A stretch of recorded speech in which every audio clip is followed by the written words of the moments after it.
Thank you very much, gentlemen. Another quick victory picked up here for H2K. Sub 24 minutes, the new fastest of this Worlds. But I really do feel like we have to throw some criticism at ANX for the draft phase here in terms of adjustments made. A peculiar Olaf ban in lieu of the fact that Jankos had a very good Lee Sin game prior and would be perfectly willing to take it again, especially if you were going to ban out the Sivir, which would have been one of the nicer combos with the Olaf, and leaving Jace up one more time. Yeah, I mean, the Sivir ban, that just makes no sense. Sivir has not been a contested pick at Worlds at all. What are you trying to say? We don't like the way the laning phase went earlier? Utility Forgiven is very scary. I'm very confused with it. Letting the Jace go through again, and then Auto Omni just uses the buckle on the belt and goes even harder this time. I mean, this is just a complete destruction from H2K.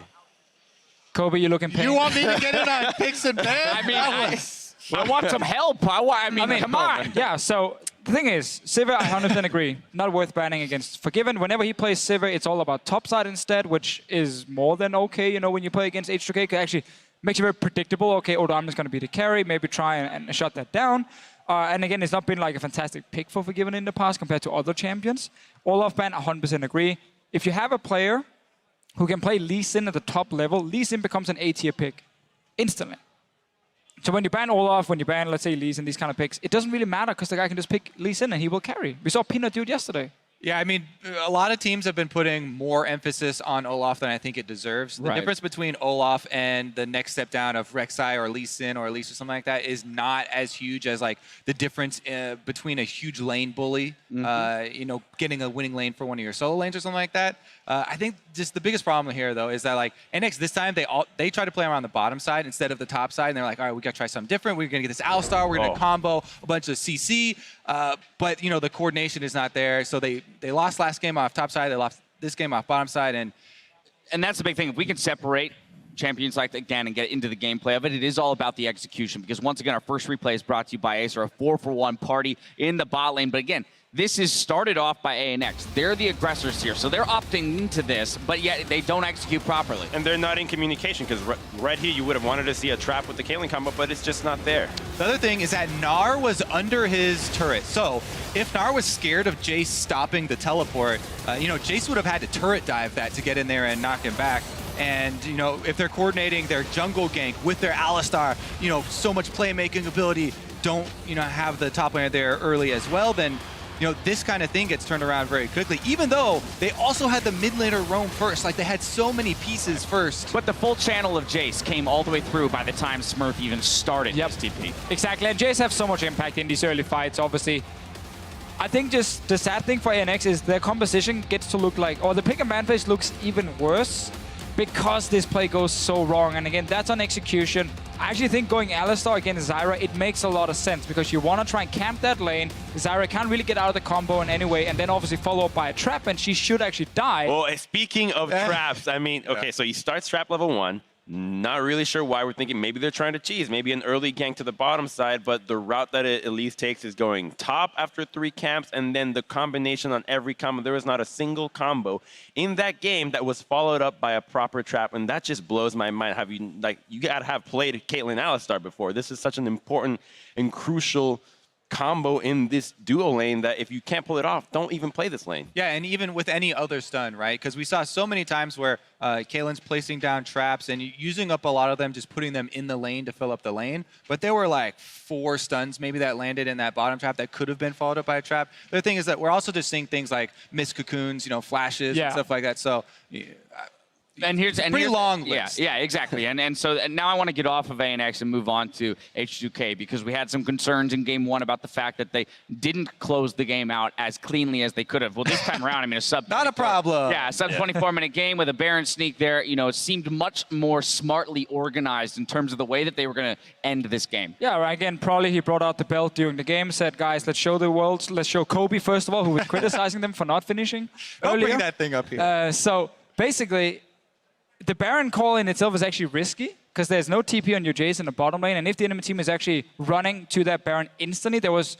fairly weak vision around it as well. They would actually catch 1 or 2 guys, maybe, or force them to flash over the Baron wall. But you can see them so early anyway coming. You can just disengage from the Baron. I think actually it's okay.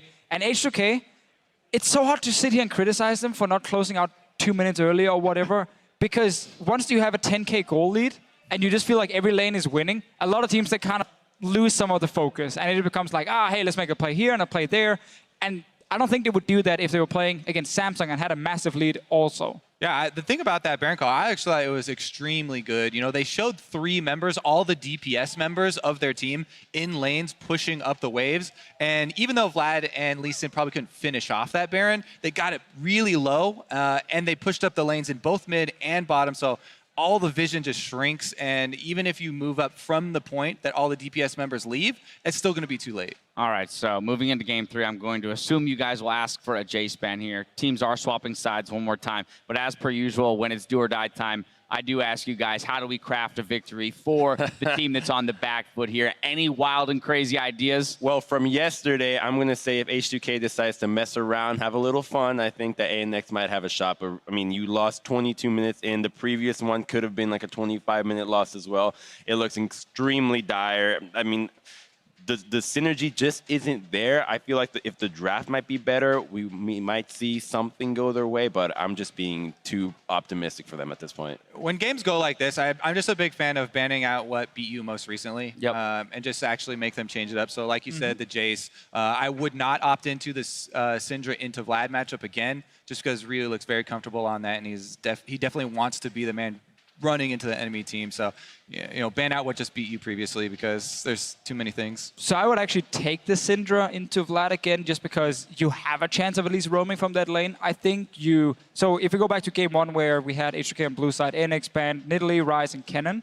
I think you keep the Kennen and the Nidalee, and you just replace the Ryze with Jace. Most likely we see a first pick Caitlyn then coming in.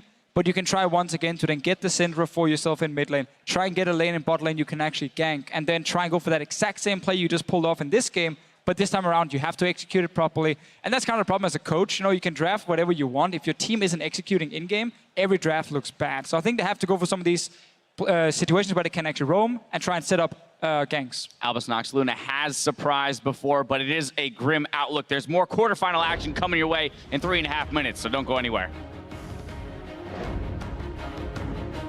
Kira gonna stun him up again. Liquid does go down to Jankos on the other side of the fight. It's a disaster. Smurf turns it around.